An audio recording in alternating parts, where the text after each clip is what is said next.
عن الأنفال قل الأنفال لله والرسول فاتقوا الله.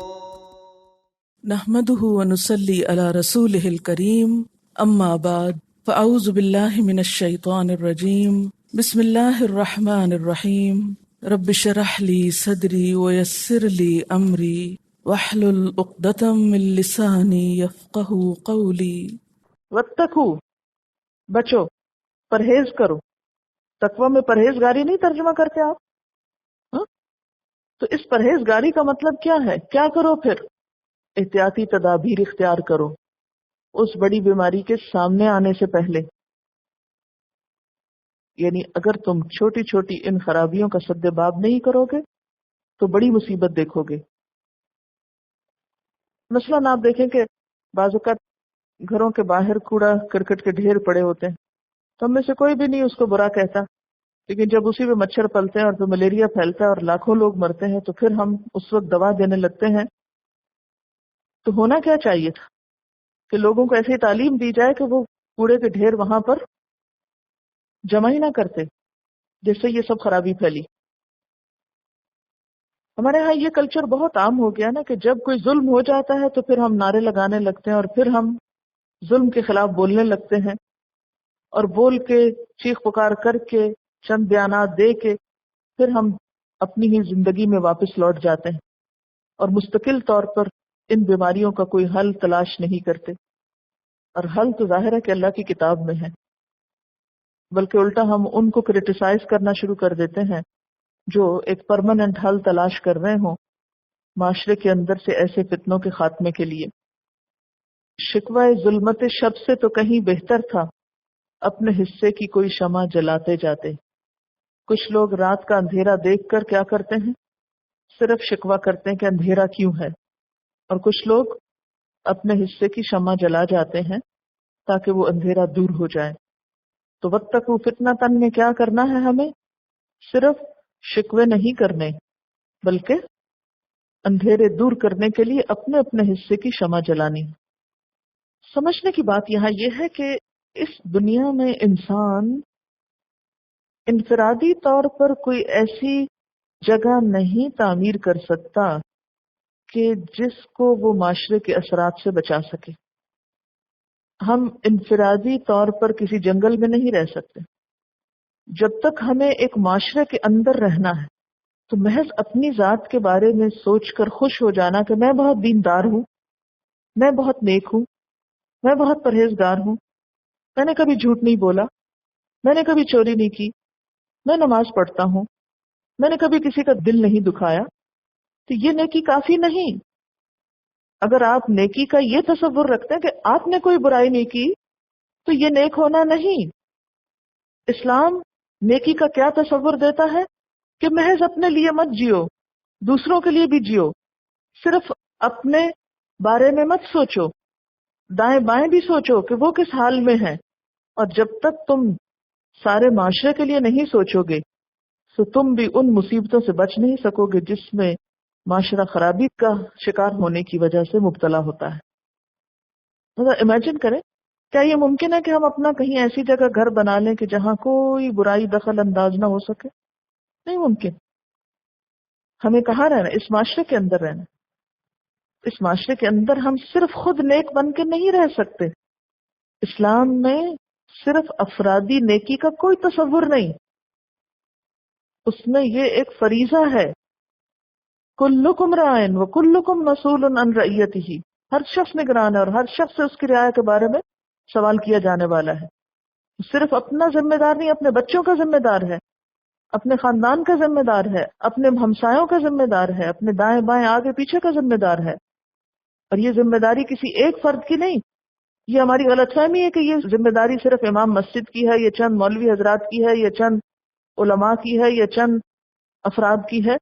نہیں، ہر شخص اپنی اپنی صلاحیت اور اپنی اپنی کیپیسٹی میں دیکھے کہ اس کا کیا رول ہے، وہ ان بڑے فتنوں کے سدبات کے لیے کہاں فٹ آ سکتا ہے. جیسے ایک گاڑی میں سارے ہی پہیے نہیں بن سکتے، اور آپ دیکھتے ہیں کہ اس میں ایک ایک چھوٹے چھوٹے کیل کی بھی اپنی جگہ اہمیت ہوتی.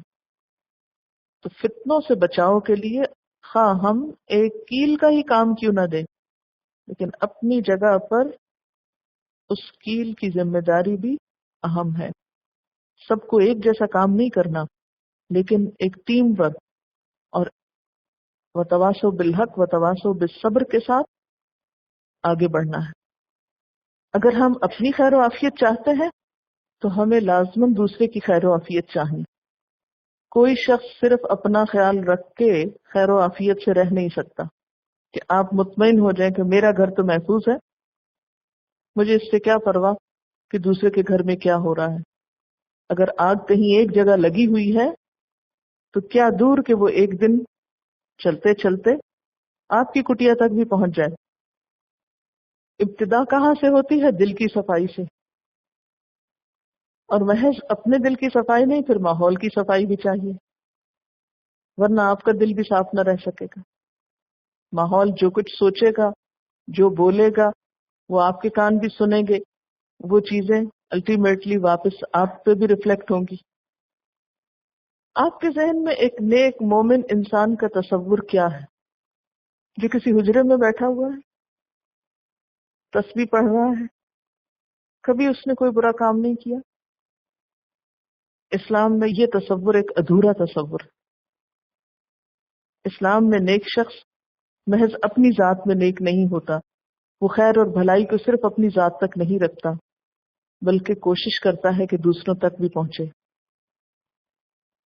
اور آیت کے آخر میں فرمایا وَاعْلَمُوا أَنَّ اللَّهَ شَدِيدُ الْعِقَابِ، اور جان لو بے شک اللہ سخت سزا دینے والا ہے.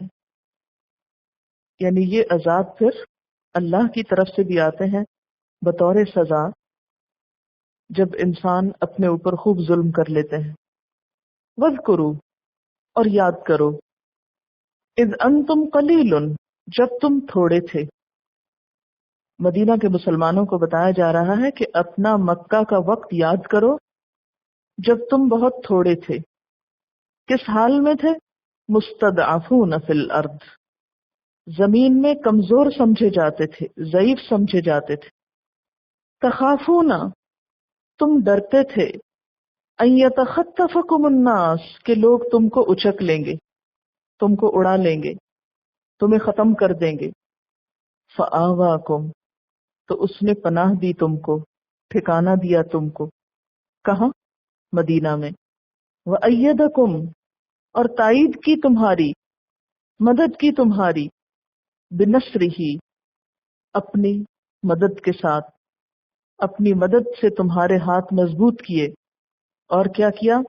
ورزقکم، اور رزق دیا تم کو، من الطیبات، پاکیزہ چیزوں میں سے، لعلکم تشکرون، تاکہ تم شکر ادا کرو. اس کے بارے میں آپ نے تاریخ میں بہت کچھ پڑھا ہوگا کہ مکہ میں مسلمانوں پر کیسے کیسے ظلم ہوتے تھے، کیسی کیسی ان پر مشکلات تھیں. اس سلسلے میں صرف ایک واقعہ آپ کے سامنے رکھوں گی کہ سیدنا ابو ذر غفاری جو تھے وہ کس طرح اسلام لائے، اور جب وہ اسلام لائے تو حالات کیا تھے. سیدنا ابو ذر رضی اللہ تعالی عنہ خود بیان کرتے ہیں کہ میں غفار قبیلے کا ایک شخص تھا. مجھے خبر ملی کہ مکہ میں ایک شخص پیدا ہوا ہے جو خود کو پیغمبر کہتا ہے. ایسے کہیں سے سنا. میں نے اپنے بھائی انیس سے کہا کہ مکہ جا کر اس شخص سے ملو، بات چیت کرو اور اس کا حال مجھے آ کر بتاؤ. وہ آپ صلی اللہ علیہ وسلم سے مل کر واپس میرے پاس آیا اور کہا واللہ وہ اچھی بات کا حکم کرتا ہے اور بری بات سے منع کرتا ہے. اس جواب سے میری تسلی نہ ہوئی اور میں خود مکہ آ گیا. یہاں میں کسی کو پہچانتا نہیں تھا، نہ مجھے کسی سے آپ کا حال پوچھنا مناسب معلوم ہوا. میں زمزم کا پانی پیتا رہا اور مسجد میں بیٹھ رہا، یعنی حرم میں. سیدنا علی رضی اللہ تعالی عنہ میرے سامنے سے گزرے اور پوچھا تم مسافر معلوم ہوتے ہو. میں نے کہا ہاں. آپ نے کہا تو میرے گھر چلو. میں ان کے ساتھ روانہ ہوا. نہ انہوں نے مجھ سے کچھ پوچھا اور نہ ہی میں نے ان سے کوئی بات کہی. صبح پھر مسجد میں آ گیا. میرا مطلب یہ تھا کہ کسی سے نبی صلی اللہ علیہ وسلم کے متعلق پوچھوں، مگر مجھے کوئی ایسا آدمی نہ ملا کہ جس سے میں پوچھ سکوں. دوسرے دن سیدنا علی رضی اللہ تعالیٰ عنہ پھر میرے پاس سے گزرے اور پوچھا تجھے ابھی تک کوئی ٹھکانہ نہیں ملا؟ میں نے کہا نہیں۔ انہوں نے کہا تو میرے ساتھ چلو اور بتاؤ تمہارا کیا کام ہے، یہاں کیسے آئے ہو؟ میں نے کہا اگر تم کسی کو بتاؤ نہیں تو میں آپ کو بتاتا ہوں۔ سیدنا علی رضی اللہ تعالیٰ عنہ نے کہا ٹھیک ہے۔ تب میں نے انہیں اپنے بھائی کو بھیجنے کا واقعہ سنایا اور کہا کہ میں اس نبی کو ملنا چاہتا ہوں۔ سیدنا علی رضی اللہ تعالیٰ عنہ نے کہا یہ تمہارے لیے بہت اچھا اتفاق ہوا کہ میں بھی ابھی اسی نبی کے پاس جا رہا ہوں، تم میرے پیچھے پیچھے چلے آؤ، جہاں میں داخل ہوا تم بھی داخل ہو جانا، اور اگر کوئی خطرے کی بات ہوئی تو میں دیوار کے ساتھ لگ کر کھڑا ہو جاؤں گا جیسے اپنا جوتا صاف کرنے لگا ہوں، تم وہاں سے آگے نکل جانا۔ اس سے آپ اندازہ لگائیں کہ کیا حالت تھی۔ اس طرح ہم ایک مکان میں داخل ہوئے جہاں آپ صلی اللہ علیہ وسلم موجود تھے۔ میں نے عرض کی کہ آپ مجھے اسلام سکھائیے، پھر میں اسی وقت مسلمان ہو گیا۔ تو آپ صلی اللہ علیہ وسلم نے فرمایا ابو ذر اپنے ایمان کو چھپائے رکھو اور اپنے وطن واپس لوٹ جاؤ، جب تمہیں ہمارے غلبے کی خبر پہنچے تو چلے آنا۔ میں نے کہا یا رسول اللہ، اللہ کی قسم میں اسلام کا کلمہ کافروں کے سامنے ببانگے دہل پکاروں گا، یعنی میں تو بتا کر ان کو جاؤں گا کہ میں مسلمان ہو گیا ہوں۔ پھر میں مسجد میں آیا اور پکارا قریشیو، میں گواہی دیتا ہوں کہ اللہ کے سوا کوئی الہ نہیں اور محمد صلی اللہ علیہ وسلم اللہ کے رسول ہیں۔ یہ سنتے ہی وہ کہنے لگے اٹھو اس بے دین کی خبر لو۔ پھر انہوں نے مجھے خوب مارا۔ سیدنا عباس نے مجھے دیکھ کر آ لیا اور مجھ پہ جھک گئے اور کہا خرابی تمہاری، تم ایک غفاری کو مار رہے ہو جبکہ تمہارا تجارتی راستہ اسی قوم پر سے گزرتا ہے۔ یہ سن کر انہوں نے مجھے چھوڑ دیا کیونکہ دنیا کا نقصان تھا نا۔ دوسرے دن صبح پھر میں مسجد میں آ گیا اور وہی کلمہ کہا جو کل کہا تھا۔ قریشیوں نے پھر وہی بات کہی کہ اٹھو اس کی خبر لو، چنانچہ مجھے مار پڑنے لگی۔ اتنے میں سیدنا عباس آ پہنچے، وہ مجھ پہ جھک گئے اور وہی بات کہی جو کل کہی تھی، تو انہوں نے مجھے چھوڑ دیا۔ اس واقعے سے کیا پتہ چلتا ہے کہ ایمان کا اظہار کس قدر مشکل کام تھا۔ اسی لیے اللہ تعالیٰ کیا فرماتے ہیں وَاذْكُرُوا اذ انتم قلیل، یاد کرو جب تم بہت تھوڑے تھے کہ کسی کو تمہارا پتہ بھی نہ تھا کہ تم یہاں بستے ہو۔ مستضعفون فی الارض، زمین میں کمزور سمجھے جاتے تھے، تمہاری کوئی سے نہ تھی۔ تخافون ان یتخطفکم الناس، تم ڈرتے تھے کہ لوگ تمہیں پکڑ لیں گے، اسی لیے تو سب چھپے ہوئے تھے ادھر ادھر۔ اور حضرت علی رضی اللہ تعالیٰ عنہ کس طرح خاموشی کے ساتھ اور حکمت کے ساتھ اسے حضور صلی اللہ علیہ وسلم کے پاس لے گئے۔ اور ان کی بھی قسمت اچھی تھی، یوں اللہ تعالیٰ ملا دیتا ہے نا۔ پھر جب آپ اچھی نیت لے کر نکلو تو اللہ تعالیٰ خود ہی سبب پیدا کر دیتا ہے، ورنہ ہو سکتا ہے وہ کسی اور کو ملتے یا کوئی اور ان کو پوچھتا۔ اور اس سے سیدنا علی رضی اللہ تعالیٰ عنہ کا اخلاق بھی پتہ چلتا ہے نا کہ کوئی شخص ایک مظلوم بیچارہ بیٹھا ہوا ہے، ہر کوئی گزر رہا ہے، کوئی اس کو پوچھتا تک نہیں۔ یہ کردار بھی کم لوگوں میں ہوتا ہے نا کہ کسی بے سہارا کو دیکھ کر اسے جاتے ہوئے پوچھے تو اسے بھی تم یہاں بیٹھے کیوں ہو، کسی کے چہرے سے پہچانے کہ وہ کیا چاہتا ہے۔ اسلام اخلاق سے پھیلتا ہے، اور کتنی بڑی سعادت ان کے حصے میں آئی کہ اس کو لے گئے۔ اور پھر ایک اور باوقار رویہ کہ یہ نہیں کہ چھوٹتے ہی اس کو پکڑ لیا اور کہانیاں سنانی شروع کر دی اور زبردستی مسلمان بنانے کی سوچا، نہیں، کچھ نہیں اس کو کہا، انہوں نے بھی کچھ نہیں پوچھا، انہوں نے بھی کچھ نہیں کہا، ہمارے تو کوئی ہاتھ لگے۔ اور پھر اس کے بعد یہ کہ جب آپ کی نیت اچھی ہو تو اللہ تعالیٰ جذبوں کو دیکھتا ہے نا، وہ کہیں نہ کہیں سے آپ کو موقع عطا کر دیتا ہے۔ راستہ دینا اس کا کام ہے، وہ آپ کے دلوں کے حال دیکھتا ہے، آپ کیا چاہتے ہو، جو چاہو گے وہاں تک پہنچ جاؤ گے۔ فآواکم، تو اس نے تم کو ٹھکانہ دیا۔ اور آپ جانتے ہیں کہ کس طرح مدینہ والوں نے آپ صلی اللہ علیہ وسلم کی حفاظت کا ذمہ لیا۔ وَأَيَّدَكُمْ بِنَصْرِهِ، اپنی مدد سے تمہارے ہاتھ مضبوط کیے اور تمہیں پاکیزہ چیزوں میں سے رزق عطا کیا تاکہ تم شکر گزار بنو۔ اب شکر گزاری کیسی؟ اچھا، یہ آیت آپ نے سوچا کہ پچھلی آیت کے ساتھ مل کے کیوں آئی ہے؟ وہاں پر بات یہ ہو رہی ہے کہ فتنے سے بچو، یعنی برائی سے روکو اور نیکی کا حکم دو۔ خلاصہ پچھلی آیت کا یہ تھا۔ اب جب یہ کرو گے تو نتیجہ کیا ہوگا کہ کمزور بھی ہوگے تو طاقتور ہو جاؤ گے، تھوڑے ہوگے تو زیادہ ہو جاؤ گے، ٹھکانا نہیں تو ٹھکانا مل جائے گا، اللہ کی مدد مل جائے گی۔ تم سے سوشل بائیک آؤٹ بھی ہوگا تو اللہ تعالیٰ اس کے بدلے میں تمہیں پاکیزہ رزق عطا کرے گا۔ یہ سب کچھ کس کے طفیل ہے؟ امر بالمعروف اور نہی عن المنکر کے۔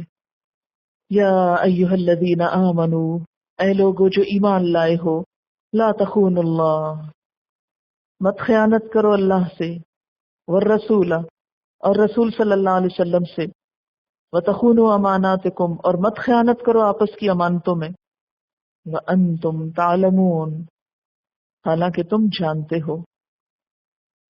مراد اس سے کیا ہے؟ جلوت میں بھی اللہ کے اطاعت گزار بنو اور خلوت میں بھی، چھپ کر بھی اللہ کی نافرمانی سے بچو اور ظاہر میں بھی، یعنی اللہ سے خیانت نہ کرو سے مراد کیا ہے؟ ہر حال میں اللہ کی اطاعت کرو، جلوت میں بھی خلوت میں بھی۔ اور معنی کیا ہے کہ اللہ تعالیٰ نے جو فرائض تم پر عائد کیے ہیں ان میں کوتاہی نہ کرو، کمی نہ کرو۔ رسول صلی اللہ علیہ وسلم سے خیانت کیا ہے جس سے منع کیا گیا ہے؟ کہ جن باتوں پر کسی نے آپ صلی اللہ علیہ وسلم سے بیعت کی ہے، آپ سے عہد کیا ہے، اس عہد کو نہ توڑا جائے۔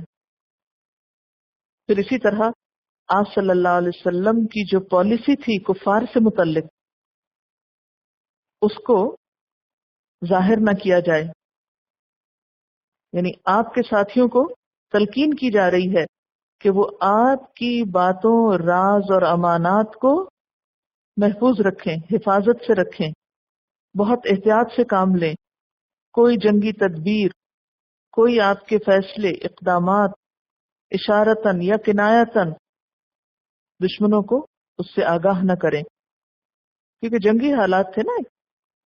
اور پھر آپس کی امانات کی خیانت نہ کرو۔ نبی صلی اللہ علیہ وسلم نے اکثر خطبوں میں ایک حدیث بار بار دہرائی، وہ کیا تھی؟ لا ایمان لمن لا امانت لہ ولا دین لمن لا عہد لہ۔ اس شخص کا کوئی ایمان نہیں جس کے پاس امانت کا پاس نہیں، اس کا دین نہیں جس کے پاس عہد کی پاسداری نہیں۔ آپس کی امانتوں میں کون سی امانتیں؟ یعنی ایک دوسرے سے کیے ہوئے عہد معاہدے اور وہ تمام تر ذمہ داریاں جو کسی انسان پر عائد کی گئی ہوں۔ عہد معاہدے کیا ہوتے ہیں؟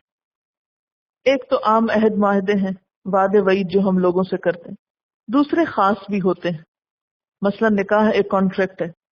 اب شادی کے بعد ایک عورت یا مرد جو ہے وہ خیانت نہ کرے دوسرے کے ساتھ، اپنے پارٹنر کے ساتھ۔ پھر اسی طرح نگاہوں کی خیانت بھی ہوتی۔ امانتوں میں خیانت کیا ہوتی؟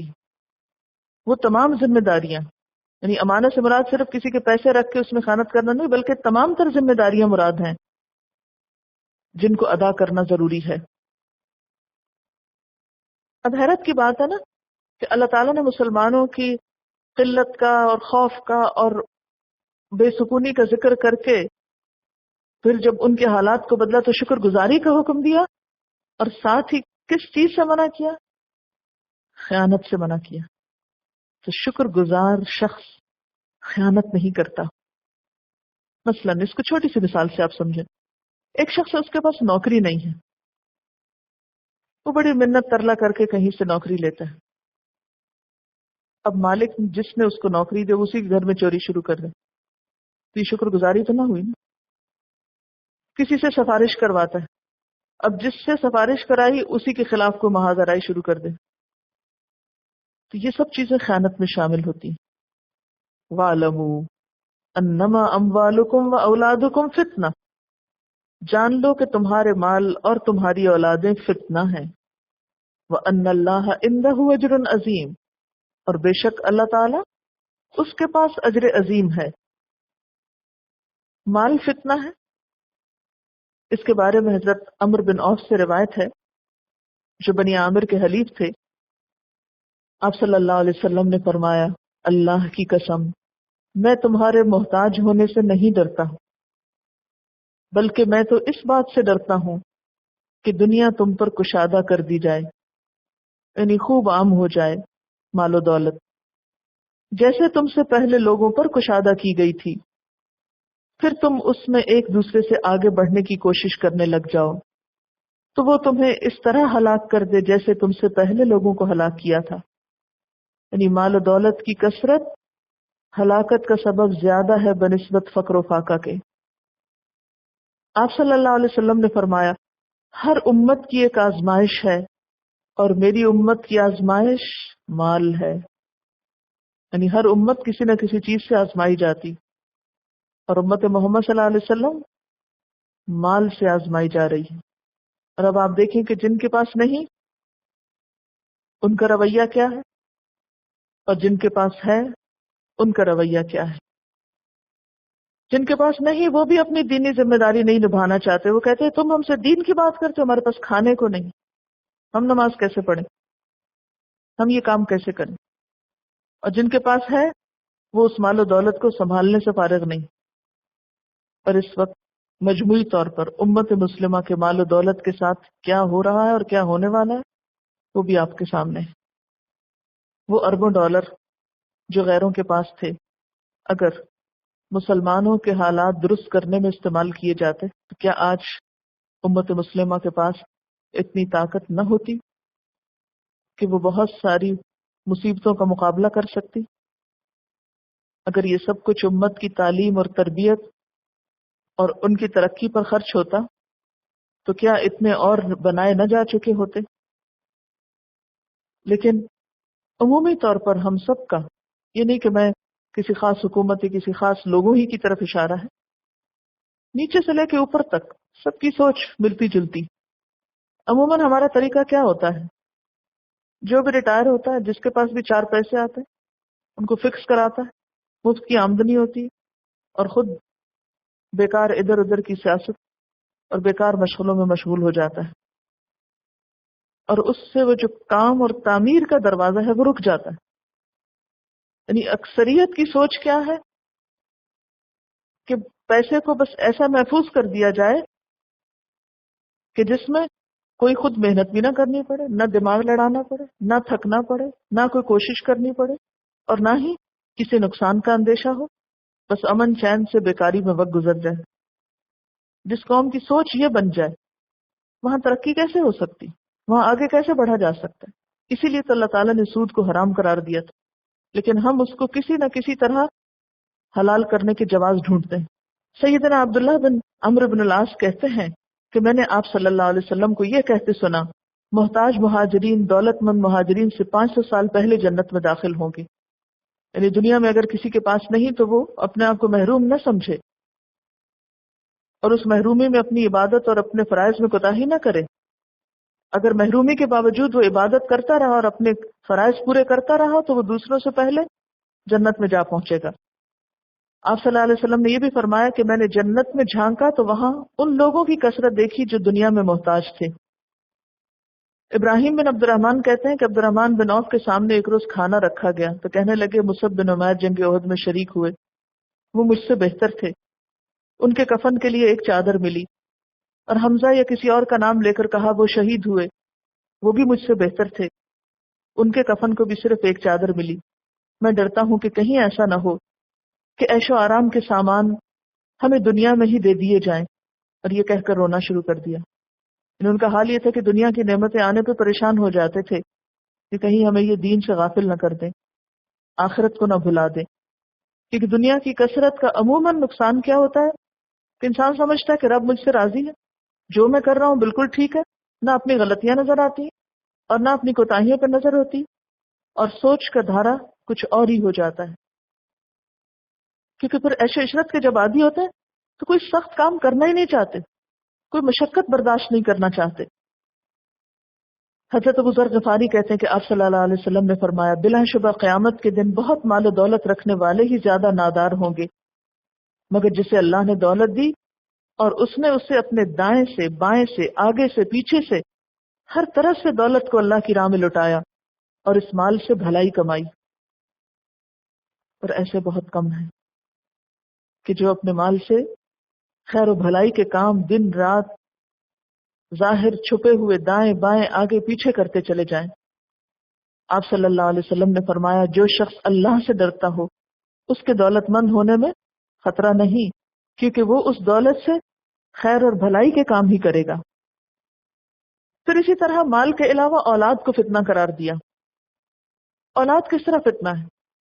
نمبر ایک تو آپ دیکھیں کہ جن کے پاس اولاد نہیں ہوتی وہ اولاد کو حاصل کرنے میں کیسے کیسے غلط کام کرتے ہیں بسا اوقات۔ جتنا زیادہ شرک ہو رہا ہے مسلمانوں میں، اس کا ایک بڑا حصہ ان لوگوں کے حصے میں آ گئے جن کے پاس اولاد نہیں۔ ایسے ایسے طریقے، ایسے ایسے ٹونے ٹوٹ کے ایسے ایسے شرکیہ کام کیے جاتے ہیں کہ جو انسان کے ایمان کو نقصان دینے والے۔ پھر آپ دیکھتے ہیں کہ اگر اولاد ہو جاتی ہے تو اس صورت میں بہت سے لوگ تو ابارٹ کرا کے پیدا ہونے سے پہلے ہی اسے ختم کرنا چاہتے ہیں تاکہ یہ ہمارے لیے وبال جان نہ بنے۔ وہ ایک اور فتنے میں مبتلا ہے۔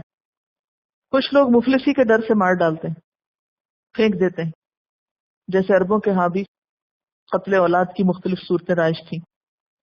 پھر اسی طرح کچھ لوگوں کا فتنہ کیا ہے کہ وہ اولاد کی تربیت کی طرف سے غافل ہوتے ہیں۔ وہ اولاد کی تربیت کو کیا سمجھتے ہیں کہ صرف ان کو مال و دولت دے دیا جائے، ان کو دنیا کی ہر عیش و عشرت کرا دی جائے تو اس سے ہم نے اولاد کا حق ادا کر دیا۔ حالانکہ جب ہم اولاد کو دنیا کا بناتے ہیں تو وہ پھر دنیا ہی کی محبت میں گرفتار ہو کر دنیا کے بن جاتے ہیں، وہ ہمارے نہیں رہتے۔ اور اس کے برعکس جو لوگ صحیح تربیت کرتے ہیں اور اولاد کو اللہ سے جوڑتے ہیں تو پھر وہ اولاد ماں باپ کے حقوق بھی ادا کرتی ہے۔ پھر اسی طرح اولاد آزمائش اس وقت بھی بنتی ہے جب اولاد کی آرزوؤں کی تکمیل کا وقت آتا ہے، جب ان کی شادی وغیرہ کا وقت آتا ہے۔ بہت سے لوگ میں نے دیکھا ہے کہ اپنی ذاتی زندگی میں بہت نیک ہوں گے، بہت اچھے کام کرتے ہوں گے، اپنے سارے فرائض پورے کرتے ہوں گے، لیکن جب شادی کا موقع آتا ہے تو اگلے پچھلے سب اللہ کی حدود توڑ کے رکھ دیں گے، کہیں کیا کریں، مجبور ہیں، بچوں کی خوشی ہے۔ یعنی شادی بیاہ کے موقع پر جو رسمیں ہوتی ہیں یا کی جاتی ہیں اس میں اپنی ساری دینداری کو بہا کے رکھ دیتے ہیں۔ تو بات یہ ہے کہ مال اور اولاد تو فتنہ ہے، لیکن ساتھ ہی یہ خوش قسمتی کی علامت بھی ہے اگر ان کو انسان صحیح رستے میں استعمال کرے۔ مال بھی صدقہ جاریہ بنتا ہے اور اولاد بھی صدقہ جاریہ بنتی، لیکن صرف اس وقت جبکہ انسان ان کو خیر و بھلائی میں استعمال کرے۔ وَأَنَّ اللَّهَ عِندَهُ أَجْرٌ عَظِيمٌ، یاد رکھو اللہ کے پاس اجر عظیم ہے، اجر عظیم۔ یہ اجر عظیم مال اور اولاد ہی سے انسان کو حاصل ہوتا ہے۔ یعنی مال اور اولاد کو فتنہ کہہ کے برا بھلا نہیں کہا گیا۔ یعنی اس آیت سے کوئی یہ نہ سمجھے کہ اللہ تعالیٰ یہ بتانا چاہتے ہیں کہ مال اور اولاد تمہارے لیے بہت بڑی برائی ہے۔ فتنے کا مطلب کیا؟ آزمائش ہے، امتحان ہے۔ امتحان جہاں انسان کے لیے مصیبت کا سبب ہوتا ہے وہاں اس کے درجوں میں بھی تو بلندی کا سبب بنتا ہے۔ مال اور اولاد اگر ایک طرف پریشانی کا سبب ہے تو دوسری طرف اجر عظیم کا سبب بھی ہے۔ امتحان آپ کا یہ ہے کہ آپ انہیں استعمال کہاں کر رہے ہیں۔ ہم میں سے ہر ایک کو سوچنا ہے یہ کہ وہ اپنے مال اور اولاد کے بارے میں کیا سوچ اور رویہ رکھتا ہے، کیونکہ قیامت کے دن کچھ لوگ اٹھیں گے جو بڑی نیکیاں لے کر جائیں گے، لیکن ان کو بتایا جائے گا تمہاری اولاد تمہاری ساری نیکیاں کھا گئی۔ وآخر دعوانا ان الحمد للہ رب العالمین۔ سبحانک اللہم وبحمدک نشہد ان لا الہ الا انت نستغفرک ونتوب الیک۔ السلام علیکم ورحمۃ اللہ وبرکاتہ۔